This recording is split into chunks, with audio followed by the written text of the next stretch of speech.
بسم اللہ الرحمن الرحیم۔ السلام علیکم۔ اسلام فل میں آپ سب کو خوش آمدید کہتے ہیں۔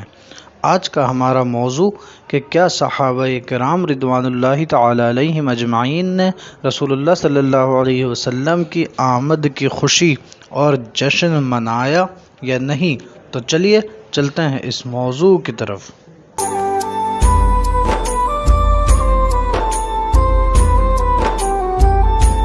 آپ جس چینل کی ویڈیو سماعت کر رہے ہیں، اسلام فل، یہ وہ چینل ہے کہ جو اسلام کے حوالے سے صرف وہی بات کرنا پسند کرتا ہے جو اللہ تعالیٰ نے قرآن مجید میں بیان کی ہو، رسول اللہ صلی اللہ علیہ وسلم نے احادیث میں بیان کی ہو، صحابہ اکرام نے بیان کی ہو، یا امت کی تمام اجماعیت جس بات میں ہو وہی بات اسلام فل بیان کرتا ہے۔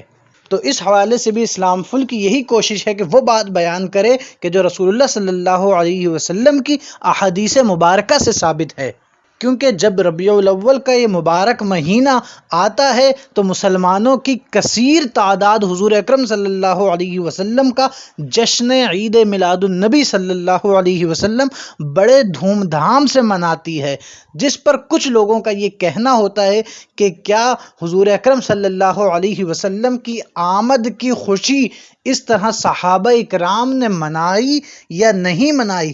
تو کچھ لوگ اس کو ترک کر دیتے ہیں اس وجہ سے کہ صحابہ اکرام نے یہ عمل نہیں کیا۔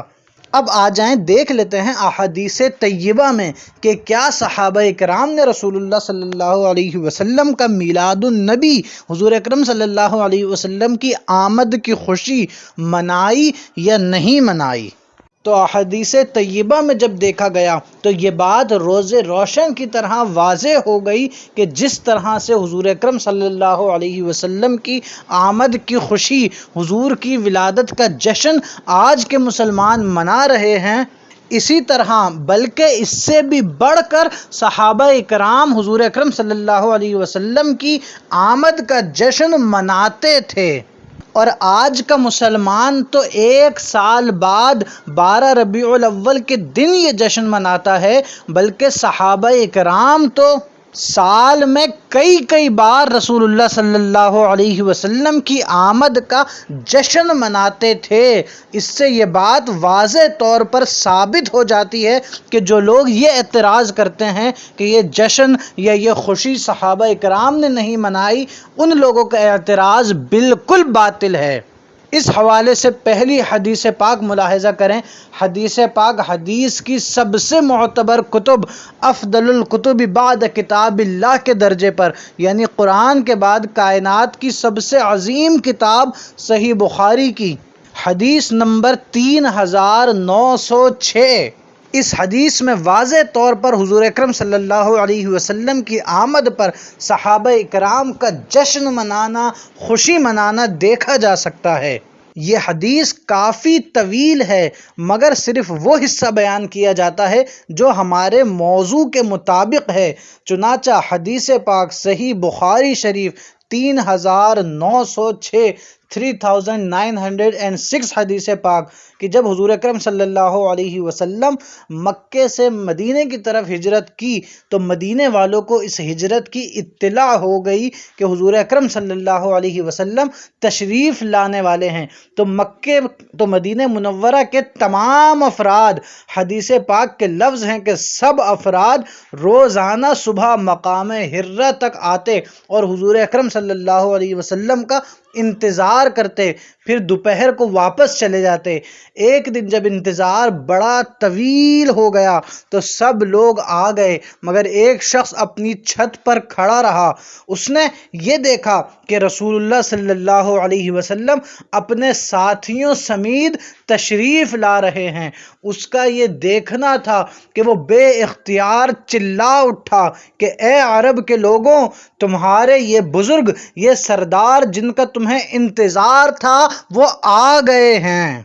اب دیکھیں کہ صحابہ اکرام کا عمل کیا تھا کہ جب رسول اللہ صلی اللہ علیہ وسلم مدینے میں تشریف لے آئے، حضور اکرم صلی اللہ علیہ وسلم کی آمد ہو گئی، تو صحابہ اکرام نے حضور کی آمد کا جشن کس طرح منایا جب اس شخص نے یہ اعلان کیا کہ اے مسلمانوں تمہارے سردار آ گئے ہیں، تو جو مسلمان تھے وہ اپنے گھروں سے تلواریں لے کر دوڑ پڑے اور دوڑتے جاتے تھے اور مقام حرہ پر رسول اللہ صلی اللہ علیہ وسلم کا استقبال کیا اور حضور کی آمد کا جشن منایا۔ اور اسی حدیث پاک کے الفاظ ہیں کہ یہ ربیع الاول کا مہینہ تھا اور پیر کا دن تھا، یعنی ربیع الاول کے مہینے میں حضور اکرم صلی اللہ علیہ وسلم کی آمد کا جشن منانا یہ صحابہ کرام کی سنت ہے جو صحیح بخاری سے ثابت ہے۔ اگر اسلام فل صرف اسی ایک موضوع پر کہ صحابہ کرام نے حضور اکرم صلی اللہ علیہ وسلم کی آمد کا جشن کس طرح منایا ہے اس پر بیان کرنے بیٹھ جائے اور احادیث طیبہ کی معتبر کتابوں سے احادیث بیان کرے تو چند منٹ کی ویڈیو تو کیا ہفتوں لگ جائیں۔ اس لیے اس ویڈیو کو مختصر کرنے کے لیے صرف ایک اور حدیث پاک وہ بھی صحیح بخاری سے بیان کی جا رہی ہے کہ صحابہ اکرام نے رسول اللہ صلی اللہ علیہ وسلم کی آمد کا جشن کس طرح منایا ہے۔ حدیث پاک صحیح بخاری کی حدیث نمبر 680، حدیث نمبر 680 حدیث پاک ہے کہ رسول اللہ صلی اللہ علیہ وسلم جب مرض وصال میں تھے تو حضرت ابوبکر صدیق رضی اللہ تعالیٰ عنہ مسلمانوں کو نماز پڑھاتے تھے۔ پیر کا دن جب لوگ نماز میں صف باندھے کھڑے ہوئے تھے تو نبی کریم صلی اللہ علیہ وسلم نے حجرے کا پردہ ہٹایا اور حضور اکرم صلی اللہ علیہ وسلم صحابہ کرام کی طرف دیکھ رہے تھے۔ آپ صلی اللہ علیہ وسلم کا چہرہ مبارک حسن و جمال اور صفائی میں گویا قرآن مجید کا ورق تھا۔ آپ صلی اللہ علیہ وسلم مسکرا کر ہنسنے لگے۔ اب صحابہ اکرام فرماتے ہیں، اس حدیث کے راوی فرماتے ہیں کہ ہمیں حضور کی آمد کی، کہ حضور اپنے حجرے سے تشریف لے آئے، وہ فرماتے ہیں کہ ہمیں حضور کی آمد کی اتنی خوشی ہوئی کہ خطرہ ہو گیا کہ ہم حضور کو دیکھنے میں اپنی نمازیں نہ توڑ دیں۔ یعنی صحابہ کرام تو حضور کی آمد کا جشن نماز سے زیادہ اہم طریقے سے مناتے تھے کہ اگر نماز ٹوٹ جائے تو بھلے ٹوٹ جائے مگر حضور کی آمد کا جشن فوت نہ ہو سکے۔ حدیث میں آگے ہے کہ رسول اللہ صلی اللہ علیہ وسلم نے ہمیں اشارہ فرمایا کہ اپنی نمازیں مکمل کر لو ورنہ ہم نمازیں توڑ دیتے۔ ذرا اندازہ کیجئے، صحابہ اکرام کا عمل دیکھیے، صحابہ اکرام کا طریقہ دیکھیے کہ حضور کی آمد کو صحابہ اکرام نے کس طرح منایا ہے کہ خوشی میں نماز کا بھی خیال نہیں، خوشی اتنی کہ نماز میں بھی حضور کی آمد کے جشن منا رہے ہیں۔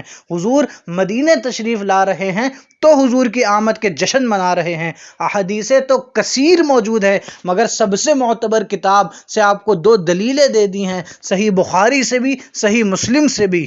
یہ دونوں حدیثیں جو بیان کی گئی ہیں یہ دونوں حدیثیں متفقن علیہ ہیں، یعنی صحیح بخاری میں بھی ہیں صحیح مسلم میں بھی ہیں۔ متفقن علیہ حدیث احادیث طیبہ کی سب سے اعلیٰ قسم ہوتی ہے۔ ان احادیث مبارکہ سے ثابت ہے کہ صحابہ اکرام نے حضور اکرم صلی اللہ علیہ وسلم کی آمد کا جشن ہر موقع پہ منایا جب حضور اکرم صلی اللہ علیہ وسلم کی آمد ہوئی۔ اب اس حوالے سے کسی کو اگر یہ خیال گزرے، یہ گمان اس کے ذہن میں آئے، یہ خناس اس کو ستائے کہ اس موقع پر تو رسول اللہ صلی اللہ علیہ وسلم بذات خود فزیکلی تشریف لاتے تھے تو صحابہ کرام جشن مناتے تھے، اب 1400 سال بعد جو مسلمان حضور کی آمد کا جشن مناتے ہیں یہ کہاں سے ثابت ہے؟ اور یہ منانا کیسا؟ تو یہ تو براہ راست قرآن مجید سے ثابت ہے۔ پہلے آپ لوگوں نے جان لیا کہ صحابہ کرام نے حضور کی آمد کا جشن کس طرح منایا ہے۔ اب اگر یہ دیکھا جائے کہ 1400 سال بعد ہم مناتے ہیں تو یہ تو قرآن کا طریقہ ہے۔ قرآن مجید کا اگر مطالعہ کیا جائے تو آدھا قرآن مجید تو بھرا ہوا ہی ان باتوں سے ہے کہ جب پرانے لوگوں کے ساتھ، انبیاء کرام کے ساتھ، پرانی قوموں کے ساتھ کوئی واقعات ہو گئے، گزر گئے، ان کی یاد اللہ نے قرآن مجید میں منائی ہے۔ صرف 2 مثالیں اللہ تعالیٰ قرآن مجید میں فرماتا ہے، وَإِذْ أَخَذَ اللَّهُ مِيثَاقَ النَّبِيِّينَ لَمَا آتَيْتُكُم مِّن كِتَابٍ وَحِكْمَةٍ ثُمَّ جَاءَكُمْ رَسُولٌ مُصَدِّقًا لِّمَا مَعَكُمْ لَتُؤْمِنُنَّ بِهِ وَلَتَنصُرُنَّهُ۔ قرآن مجید اللہ فرماتا ہے، اور یاد کیجئے کہ جب اللہ نے عالم ارواح میں انبیاء سے میثاق لیا، اب میثاق تو عالم ارواح میں انبیاء سے لیا گیا تھا، مگر بیان اللہ نے قرآن مجید میں کیا، ہزاروں سال بعد کیا، حضور اکرم صلی اللہ علیہ وسلم جو آخری نبی ہیں ان سے کیا۔ تو اگر آج کا مسلمان حضور کی ولادت کا جشن، حضور کی آمد کا جشن 1400 سال بعد مناتا ہے تو یہ تو طریقہ ہے پرانی باتوں کو یاد کرنے کا، اللہ کا طریقہ ہے۔ اسی طرح سورہ فیل دیکھی جائے کہ اللہ تعالیٰ سورہ فیل کا تذکرہ فرماتا ہے کہ الم تر کیف فعل ربک باصحاب الفیل۔ حضور اکرم صلی اللہ علیہ وسلم سے اللہ فرماتا ہے کہ اے محبوب یاد کیجئے کہ آپ کے رب نے ہاتھی والوں کے ساتھ کیا کیا۔ تو اس صورت میں بھی اللہ تعالیٰ ایک ماضی کے گزرے ہوئے واقعے کا بیان کر رہا ہے۔ تو اگر آج 1400 سال بعد حضور کے امتی حضور کی آمد کا جشن مناتے ہیں تو یہ ہرگز نہ کوئی بدعت ہے، نہ کوئی نئی چیز ہے، بلکہ یہ تو صحابہ اکرام کی سنت ہے اور اللہ کی سنت ہے جس پر آج کے مسلمان عمل پیرا ہیں۔ تو ہمیں بھی چاہیے کہ رسول اللہ صلی اللہ علیہ وسلم کی آمد کا جشن بڑے عقیدت سے، بڑی محبت سے منائیں۔ ہو سکتا ہے حضور کی آمد کی خوشی میں ہم جشن منائیں، اس سے اللہ خوش ہو جائے اور ہماری دونوں عالم میں نجات کا سبب بن جائے۔ آمین۔ السلام علیکم ورحمۃ اللہ۔